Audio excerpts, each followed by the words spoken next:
Alright, on to episode 70, and this is going to be one hell of a video.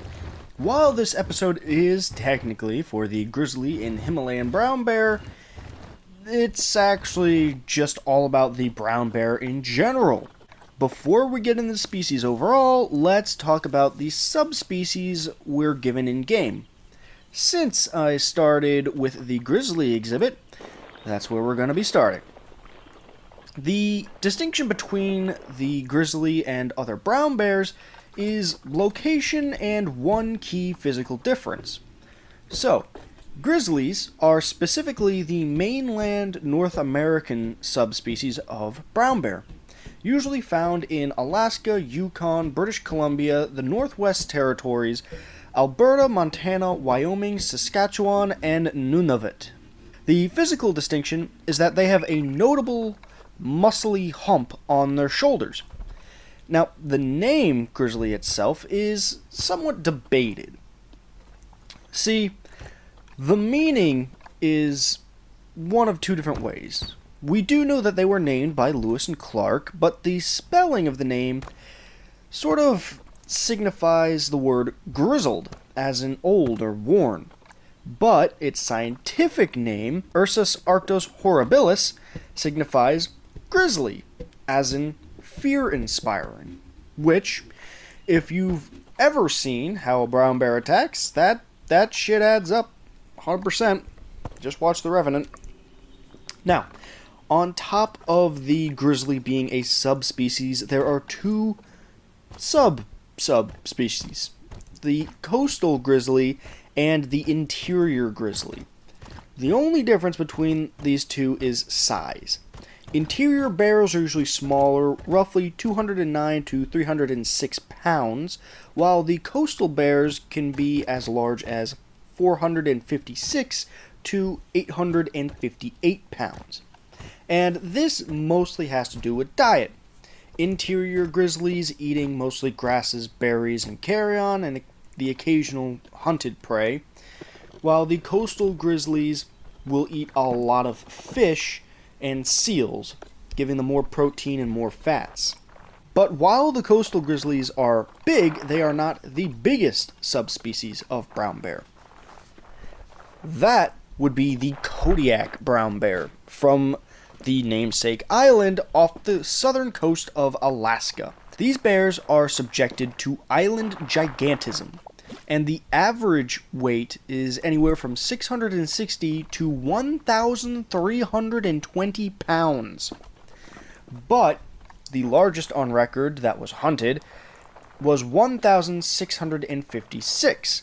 And no, I'm not going to count bears in zoos because they don't burn calories, which means they're all essentially obese. But with our first subspecies described, let's discuss some history, shall we?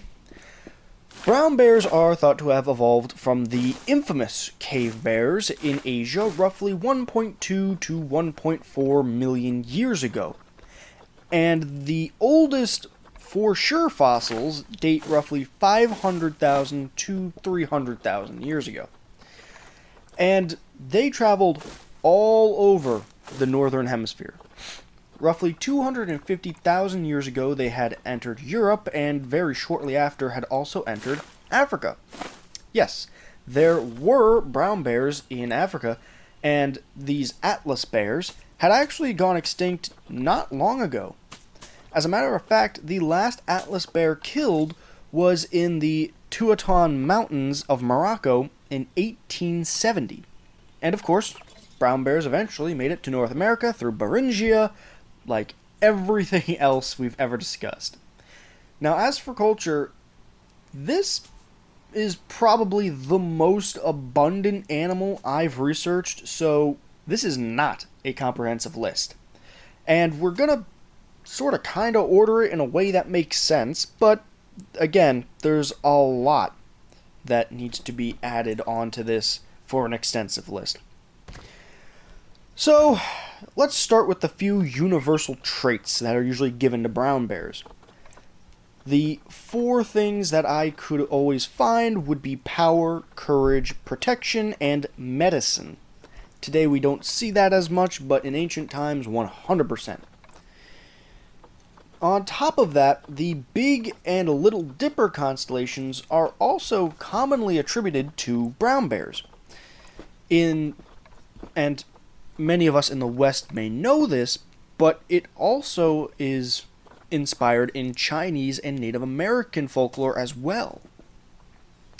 In Western culture, this stems from the story of Callisto, a follower of Artemis, the Greek virgin goddess of archery and hunting. Any follower of her must also be a virgin.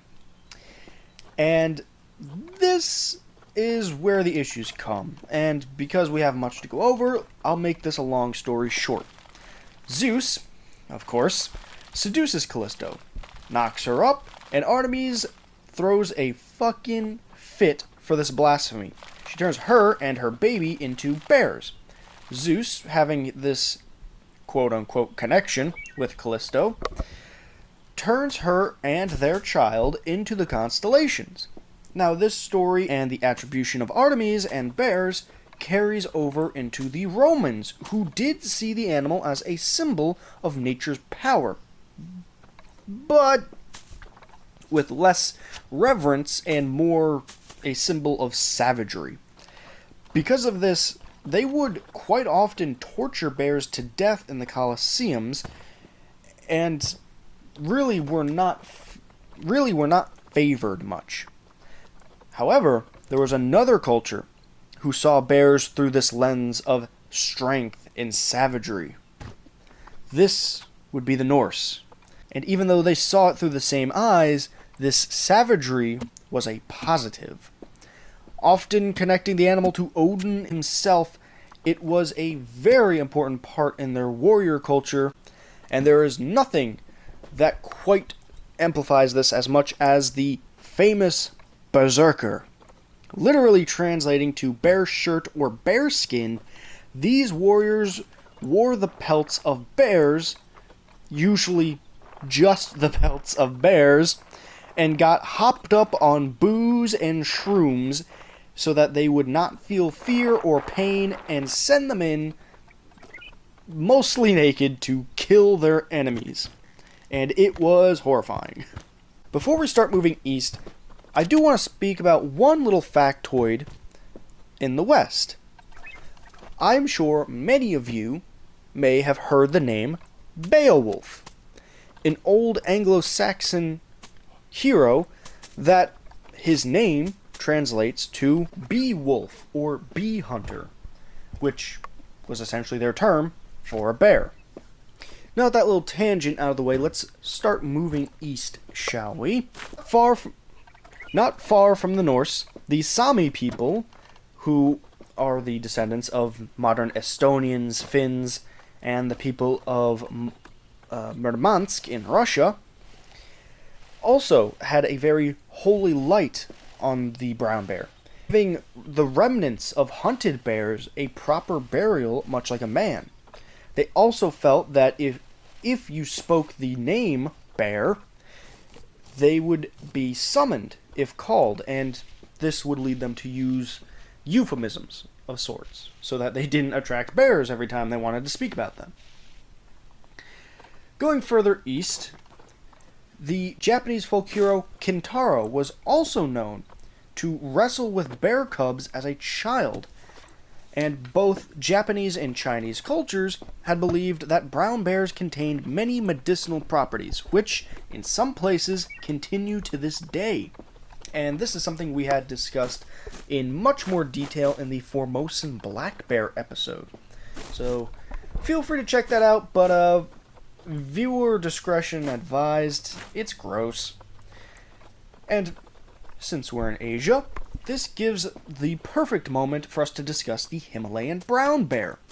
Also known as the Himalayan red bear or the Isabellian bear, this creature also has two separate populations.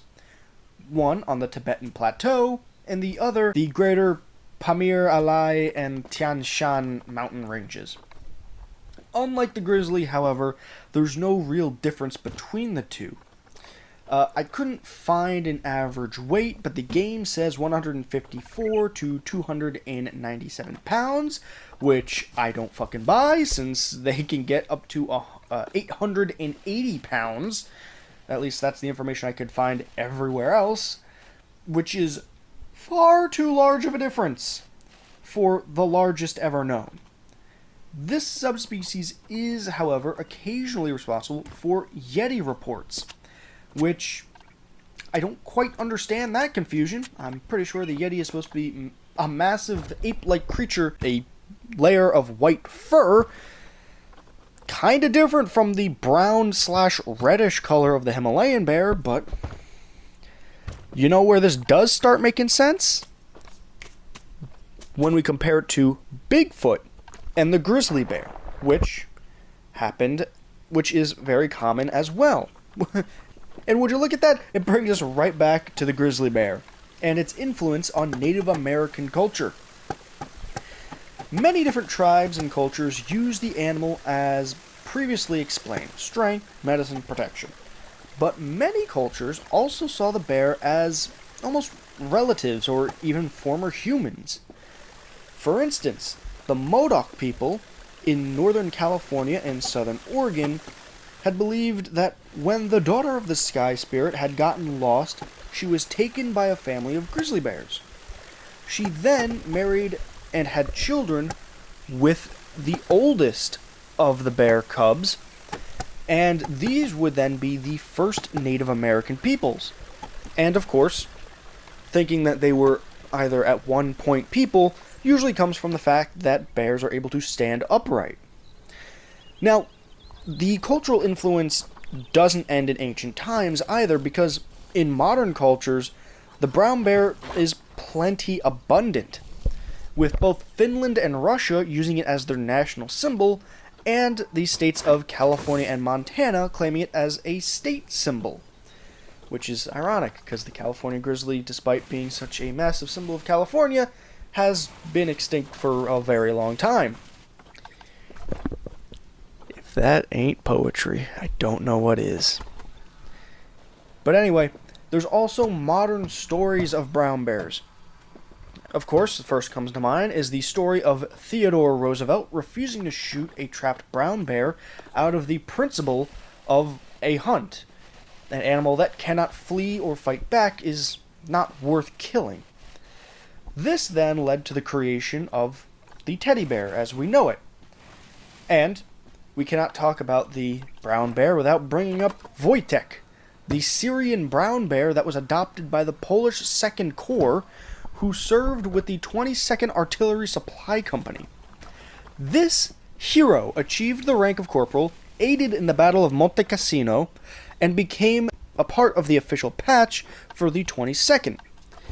He was deployed from 1943 to 1945 and lived until 1963 in retirement at the Edinburgh Zoo. Whew, that's a lot, isn't it? And trust me, there's still plenty that could be brought over.